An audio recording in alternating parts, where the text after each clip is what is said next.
Ce monsieur désire une compagnie. À peine 16 ans, ficelé dans 2 petits bouts de corset. 2 gamines les accueillirent avec un sourire inextricable. Requiem s'arrêta sur celle aux cheveux savane boisés. Tes seins étanchent ma soif. Monsieur, une séance de massage revient à combien? La fille énonça un chiffre. Tu sais que la bourse de Tokyo est en chute libre. Elle le tint par le poignet. Bénéfice égale prix de vente plus prix d'achat moins l'emballage. Sur la déventure du tram, un grand panneau déconseillé aux pauvres minables, incirconcis, historiens, archéologues, lâches, psychologues, radins, imbéciles, insolvables, et vous autres qui avez la guigne d'avoir moins de 14 ans, sans oublier les élus de la 12e maison, les graisseurs désargentés, les étudiants sadiques, les politiciens de la 2e République, les historiens, les donneurs de leçons, les mouchards.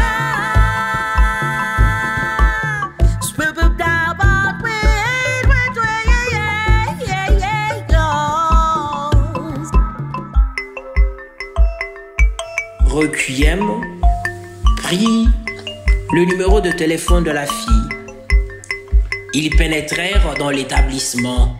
Rien de spécial dans ce tram 83, noir de part et d'autre. On dirait la grotte de Lascaux. Des hommes, des femmes, des enfants avec des verres et des clopes.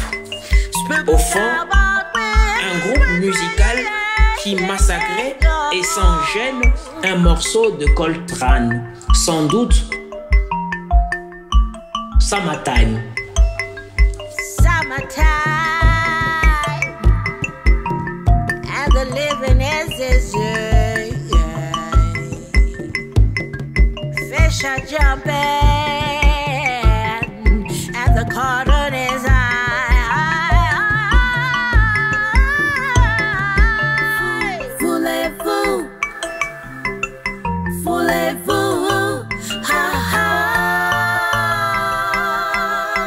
Ils se dirigèrent vers le comptoir.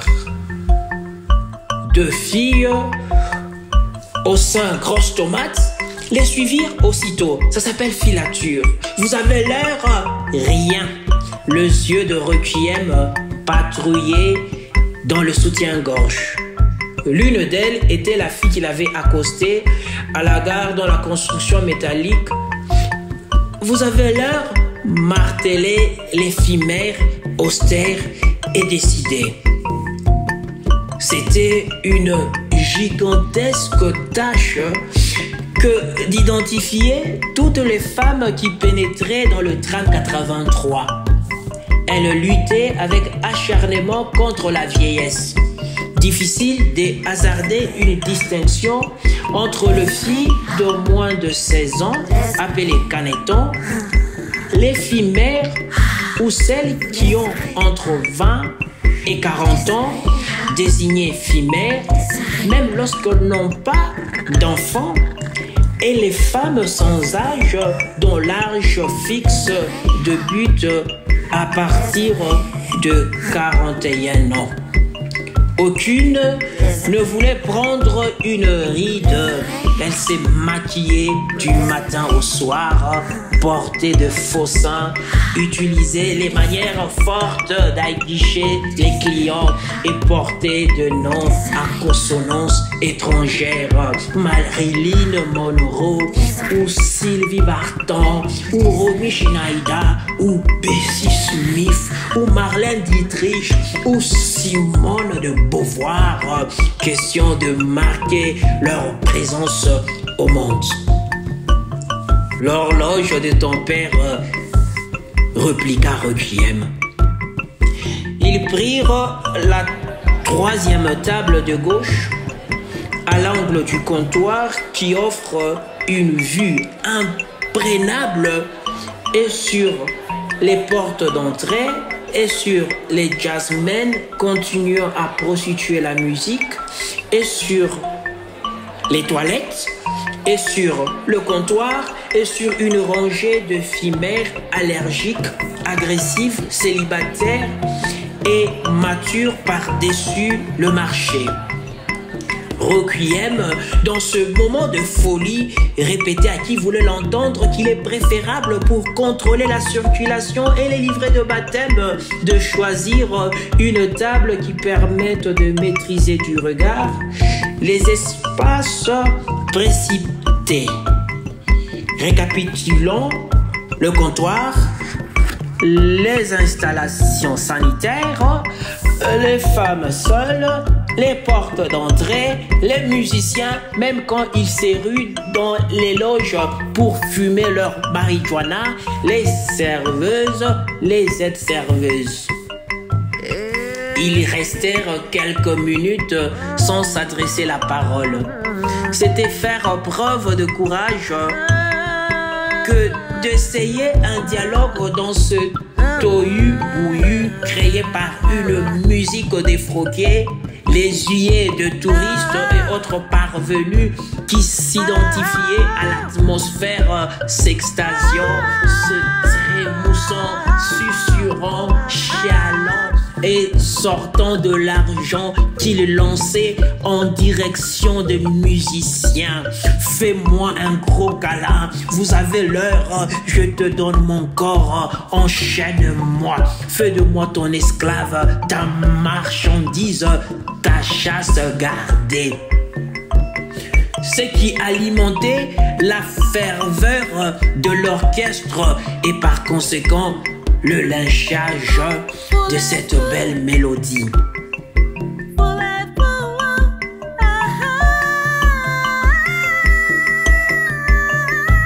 Dans le labyrinthe de la ville-pays, on n'écoute pas le jazz pour renifler l'odeur des cannes à sucre ou retrouver la conscience nègre ou savourer la beauté des notes.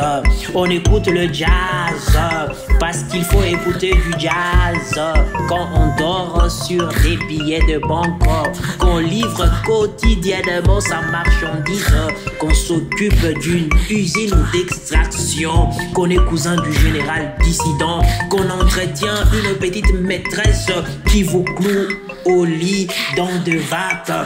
Impossible. Le jazz, le jazz, le jazz est un signe de noblesse. C'est la musique des riches et de nouveaux riches, de ceux qui construisent ce beau monde cassé. Ce gens-là n'écoutent pas la rumba qu'ils trouvent sale, primitive et impropre à l'oreille. Entre la rumba et le jazz, c'est l'océan, disent-ils. On n'écoute pas le jazz comme on se plongerait dans une rumba à la sauce zaïroise. Le jazz est avant tout un terrain abrupt, une falaise qu'on ne peut gravir que si on possède une idée sur ses origines, son développement, ses grandes figures. Le jazz n'est plus l'histoire des nègres. Il n'y a que le touriste et ceux qui apprivoisent la monnaie pour connaître le soubassement de cette musique. C'est la seule identification à une certaine bourgeoisie, la bourgeoisie de la dernière heure.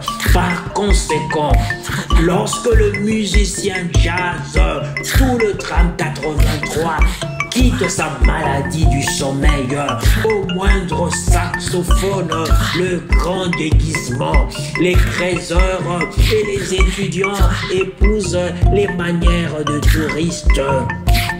Ils regardent sourient, soulèvent leur verre à bière, marchent, ouvrent la piste, elles les serveuses et les aides-serveuses à la manière du touriste, prennent l'allure altière des samouraïs, la gestuelle d'un Maharaja, l'assurance du Dalai Lama. Les poulettes, les serveuses et les aides-serveuses ne se laissent pas subjuguer.